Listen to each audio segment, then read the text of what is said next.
we're gonna do is take our scraps from our croissant dough and we're gonna be making them into croissant loaves.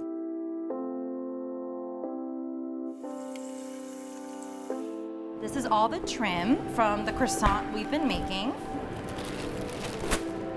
You can see that I have all these wonderful layers of dough and butter.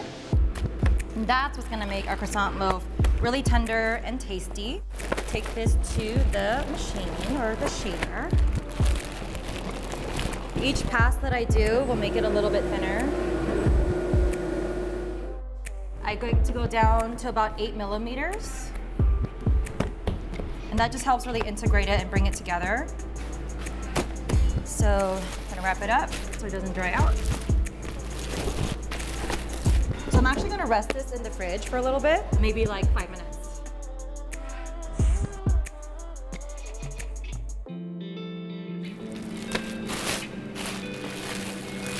Now we're gonna cut these, one so we could braid it, and also to get the weight that we want.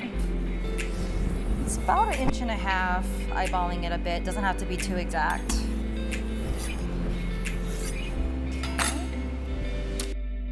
Now we're braiding. Alrighty, nice and tight.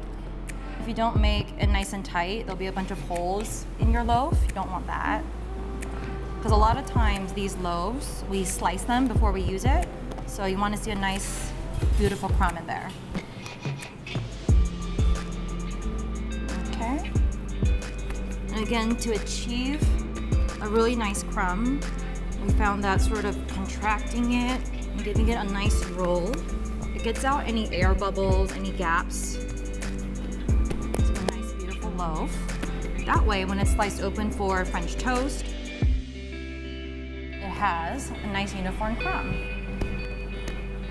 These are our loaf pans. Just go there. These guys get refrigerated overnight and they'll be proofed and baked tomorrow.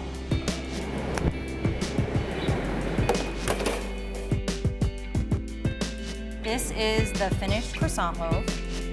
He sat overnight at around 0 degrees Celsius. In the morning, a baker pulled him over into the proofer. After proofing for about 2 hours, he goes into our oven. The oven starts out around 390 degrees Fahrenheit, gets a nice, beautiful crust, and then it goes down after about 15-20 minutes to about 350 degrees to finish baking it all the way through. I'm gonna cut this guy open to show you guys the beautiful crumb that can be achieved by folding croissant trim together. All right, let's see. So we have the nice even crumb that's happening here that was achieved through all the folding and all the layers of the dough and the butter, sheeting it down nice and thin so you don't have any big chunks of butter floating around in there. And even if you look on the side, you see all the nice layers that were achieved. That's where you get the flakiness from, and that's why it's such a great product to be able to make even with just the trim. Some really cool things that we do with the croissant loaves include making a wonderful French toast. And again, instead of ending up in the landfill, it ends up on your table.